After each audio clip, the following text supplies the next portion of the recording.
دور امامت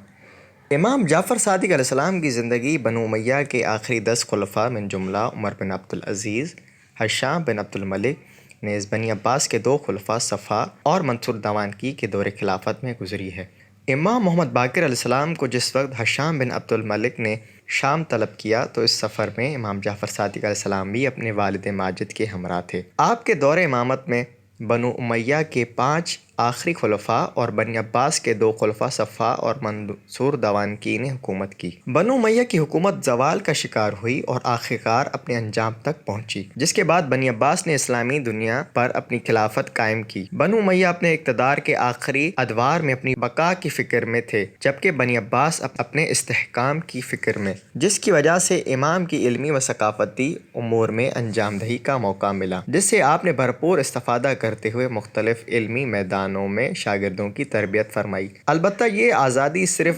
دوسری صدی ہجری کے تیسرے عشرے میں نصیب ہوئی، جبکہ اس سے پہلے بنو امیہ کی بنی ہاشم سے دیرینہ دشمنی نیز نفس زکیہ اور ان کے بھائی ابراہیم کی تحریک کی وجہ سے آپ بھی سیاسی دباؤ کا شکار رہے۔ وکالتی نظام: ایک طرف شیعہ اسلامی دنیا کے مختلف علاقوں میں پھیلے ہوئے تھے تو دوسری طرف سیاسی دباؤ کی وجہ سے ائمہ معصومین علیہ السلام کو اپنے پیروکاروں کے ساتھ رابطہ برقرار کرنے میں دشواریوں کا سامنا رہتا تھا، جو امام جعفر صادق علیہ السلام کے دور میں پہلے سے بھی پیچیدہ شکل اختیار کر گئی تھی۔ اسی وجہ سے آپ نے مختلف علاقوں میں اپنا وکیل اور نمائندہ مقرر فرمایا، جو آپ اور آپ کے پیروکاروں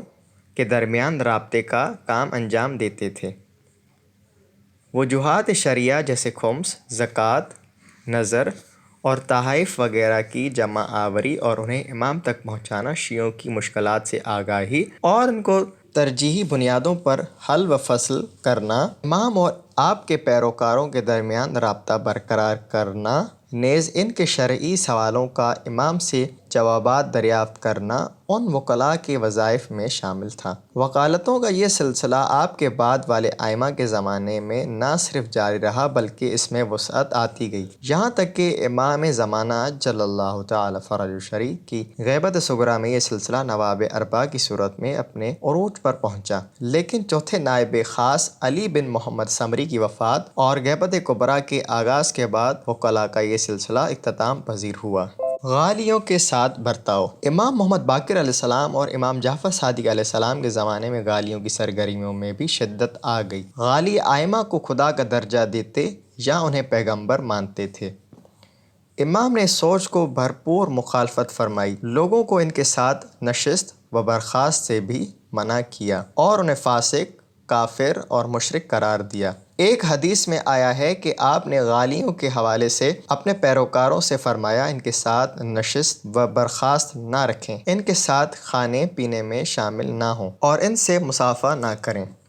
اسی طرح آپ جوانوں کے بارے میں فرماتے تھے، خیال رہے کہ غالی تمہارے جوانوں کو گمراہ نہ کریں، یہ لوگ خدا کے بدترین دشمن ہیں، خدا کو پست اور خدا کے بندوں کو ربوبیت کا مقام دیتے ہیں۔